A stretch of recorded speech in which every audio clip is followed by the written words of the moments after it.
भारत और श्रीलंका के बीच बहुत सारे छोटे बड़े टापू और द्वीप मौजूद हैं, जिनमें से कुछ भारत तो कुछ श्रीलंका के अधिकार क्षेत्र में आते हैं। इन्हीं द्वीपों में से एक है कच्चा थीवु द्वीप, जो अब है तो श्रीलंका के अधिकार क्षेत्र में, लेकिन एक वक्त ये भारत का हिस्सा हुआ करता था।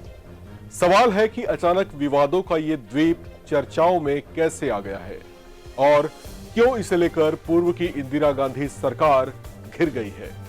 सवाल यह भी है कि यह मुद्दा अचानक लोकसभा चुनाव के दौरान ही क्यों गर्मा गया है। आज इन तमाम सवालों के जवाब हम आपको देंगे। नमस्कार, मैं हूं राम विश्वकर्मा, आप देख रहे हैं एनबीटी ऑनलाइन। लोकसभा चुनाव के बीच तमिलनाडु में कच्चा थीवु द्वीप श्रीलंका को सौंपे जाने का मुद्दा गर्मा गया है।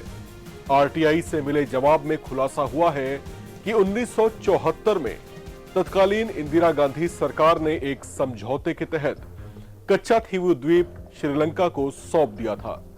आधिकारिक दस्तावेजों और संसद के रिकॉर्ड से पता चलता है कि कैसे उस वक्त की भारतीय सरकार पार्क स्ट्रेट में एक द्वीप के नियंत्रण की लड़ाई एक छोटे से देश से हार गई थी।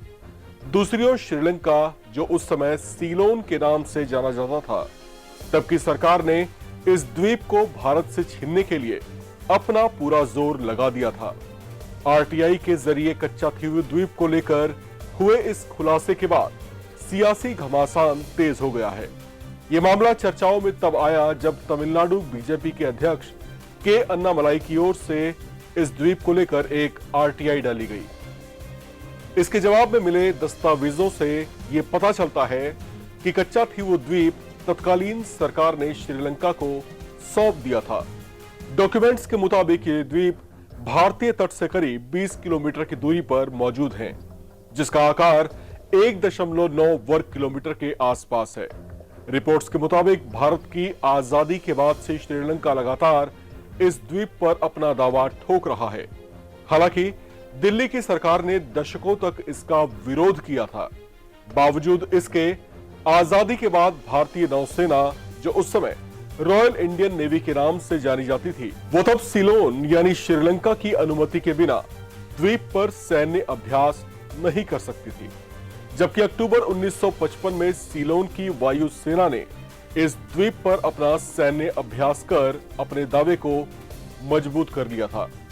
सीलोन यानी श्रीलंका के दावे और भारत की ओर से जारी विरोध को देखते हुए 10 मई 1961 को पूर्व प्रधानमंत्री जवाहरलाल नेहरू ने इस मुद्दे को अप्रासंगिक बताकर खारिज कर दिया था। उन्होंने लिखा कि मैं इस द्वीप पर दावे को छोड़ने में कोई हिचकिचाहट नहीं दिखाऊंगा। मैं इस छोटे से द्वीप को बिल्कुल भी महत्व नहीं देता।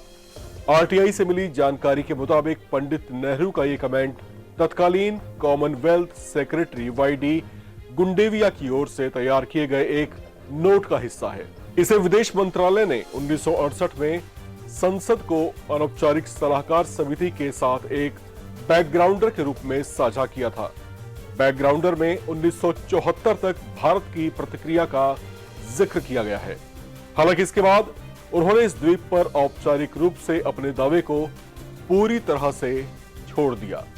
हालांकि इसमें यह बात भी जोड़ी गई कि भारत या सीलोन के संप्रभुता के दावे की ताकत के बारे में कोई स्पष्ट निष्कर्ष नहीं निकाला जा सकता। इस द्वीप से जुड़े विवादों को लेकर जब ऐतिहासिक दस्तावेजों को खंगाले गए तो कुछ और बड़ी बातों का पता चला।